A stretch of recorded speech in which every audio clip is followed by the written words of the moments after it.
There's a new name among the horizon that might be joining Indiana soon. As the saying goes, when there's smoke, there is fire. Deandre Ayton in the mix. A lot of chatter about him going to Indiana. Christian, what do the Pacers need to do in order to acquire Ayton? Yeah, I mean, to get Ayton, you basically you're either going to do a sign-and trade with the Suns, or you need to clear $4 million to extend the max contract to Ayton. And one way to do that is to trade a guy like Goga Bitadze, because I think he makes like $4.7 million. So that could be like a quick and easy trade. Send him to like a team like the Spurs, who are rebuilding, get like a second round pick. You might have to throw in a compensation. If you're a team that could just get a guy like Goga, a young player who played really well down the stretch, that's an easy sell for a team. Right. And two, you're trying to get that money basically freed up. So you gotta pay to do that. So not only are you giving up Goga, you probably have to throw in like a second round pick. And like I said about the Spurs, the Pacers own their 2023 second round pick, which, as we can tell, the Spurs are not going to be good. So that could be a very high second round pick. So throw that in for Goga, get like a 2025 second round pick. Just something random. That's one way to clear $4 million. And then that way they can offer the full max to Deandre Ayton. And then that's where it's on the Suns. Do they match it and then try to form that sign-and trade? I doubt they just kind of wave their hands and say no.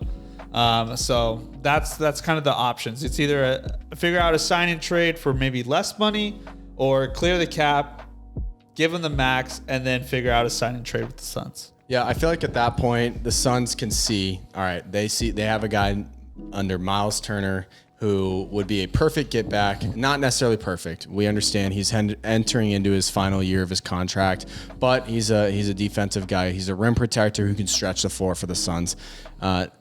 Not the best get back, but it's better than nothing. Better than letting the guy walk. I love the fit in Indiana with Deandre Ayton and Tyrese Halliburton. You look around the NBA, other than teams like the Warriors, the NBA is very much still a pick and roll league. And imagine a pick and roll with Tyrese Halliburton, who averaged just under 10 assists with the Pacers, a pick and roll with Tyrese Halliburton and Deandre Ayton, where he's coming off the roll and rolling hard to the rim as a lob threat. And Tyrese Halliburton obviously is a shooting threat, floater threat, mid-range threat. He's going to score from anywhere. If they're covering both of that and help side comes, the corner's open, where you have Chris Duarte, Buddy Hield, Benedict Mathurin, Jalen Smith. They have filled this team with shooters, and I love the fit of Deandre Ayton in Indiana. I think it's a wonderful fit. It's a huge upgrade from Miles Turner. And honestly, we've kind of talked, the Pacers are in that rebuild phase.